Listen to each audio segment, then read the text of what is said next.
Welcome to Marshall Gold Discovery Site in Coloma, California. Thank you for joining us for this tour of the historical park.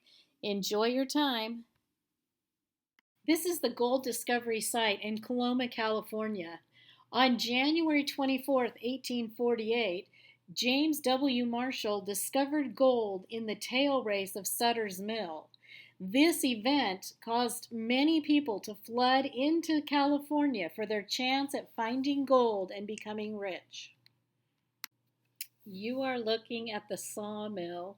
What you see in the foreground at the front of the picture is the tail race where James Marshall found the first gold. Replica and monument. This is a replica of the very sawmill used during the late 19th century. It was owned by John Sutter and James Marshall, who were equal partners in the venture. You are looking at the miner's cabin. Originally, miners who came to Coloma were living in canvas tents made of recycled sailcloth that was used on the ships they traveled from. As they realized their position would last for longer periods, they built more permanent homes like this log cabin. Here is a blacksmith shop. Built around 1900, Pearlie Monroe established his blacksmith business. His was one of many throughout Coloma, but blacksmith services were essential to the community. Their services included repairing and manufacturing items such as wagon parts, tools, and any other metal tools needed by farmers and miners.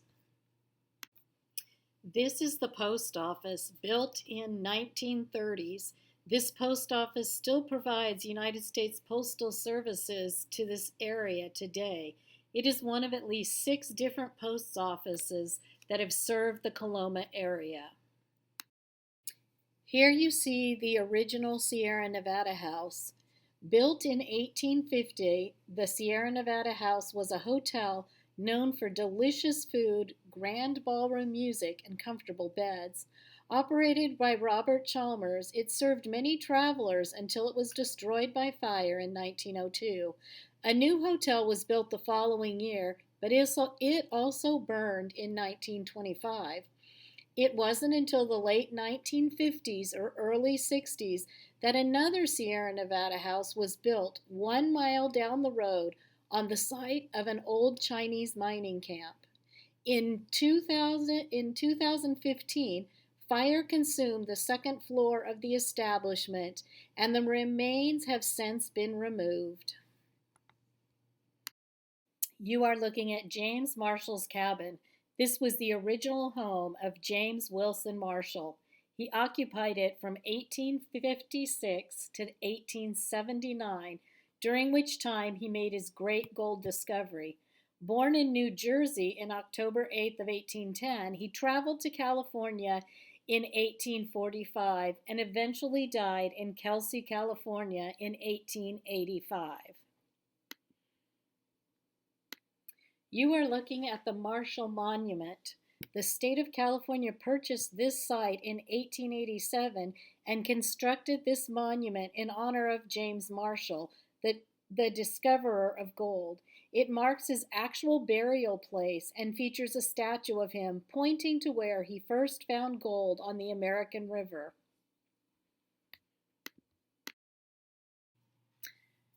Gold pans were used by many miners. The gold panner patiently crouched alongside a river, and yet gold pans were probably the most ineffective of all miners' tools, even though that's what most miners used early on.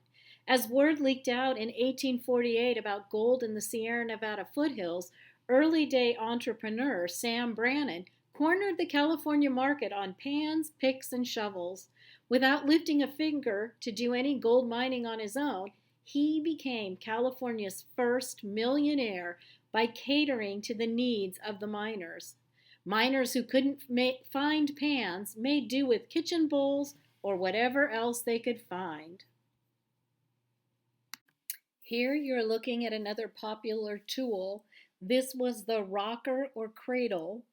It vaguely resembles a child's cradle. Using the handle on the rocker to push it back and forth, the miner dumped gravel into the top part, and finer and heavier particles dropped through a screen, helped along by buckets of water. The bottom part of the device had slats or riffles that caught the heavy metals.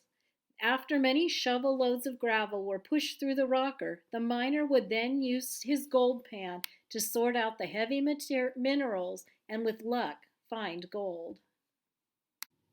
A long tom was also used. It was along a stream using water to push the gravel and dirt that was put in using shovels at the top or along the way. The water would wash over it. It would be carried down a wooden course. And during this time, the heavier materials would settle in the rivets that came across, the bars, and then the lighter material would flow downstream. This is how they would get some of their gold out. It took many men to use the long toms. Here is the Chile mill.